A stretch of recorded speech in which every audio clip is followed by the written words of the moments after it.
ভোলে বাবা পারকারেগা ধারাবাহিকের শুটিং শেষ হওয়ার আর মাত্র একদিন বাকি।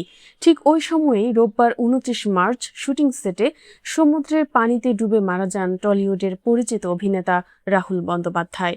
ভক্ত শুভাকাঙ্ক্ষীদের মনে প্রশ্ন উঠেছে, কেন শুটিং শেষ হওয়ার ঠিক একদিন আগেই প্রিয় অভিনেতার এমন মৃত্যু? এছাড়াও রাহুলের আকস্মিক মৃত্যুতে টলিউড জুড়ে শোকের ছায়া নেমে এসেছে।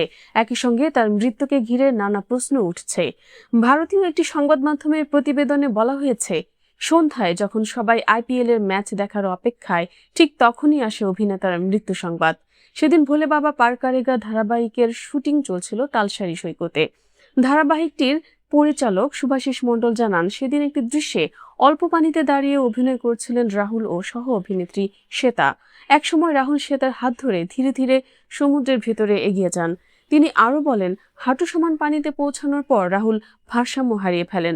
ইউনিট থেকে চিৎকার করে তাকে এগোতে নিষেধ করা হলেও ততক্ষণে পানির স্তর গলা পর্যন্ত উঠে যায়। তিনি হাবুডুবু খেতে শুরু করেন। সঙ্গে সঙ্গে ইউনিটের ১০ থেকে ১২ জন সদস্য তাকে বাঁচাতে ছুটে যান, কিন্তু মুহূর্তের মধ্যেই তিনি পানিতে তলিয়ে যান। ধারণা করা হচ্ছে তিনি প্রচুর পানি গিলে ফেলেছিলেন।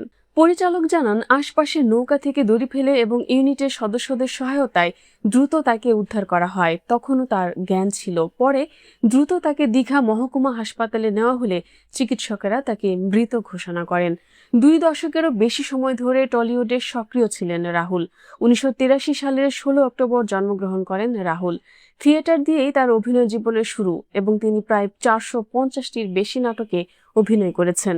বড় পর্দায় তার অভিষেক হয় চিরদিনই তুমি যে আমার চলচ্চিত্রের মাধ্যমে, যা মুক্তির পর ব্যাপক সাফল্য পায়।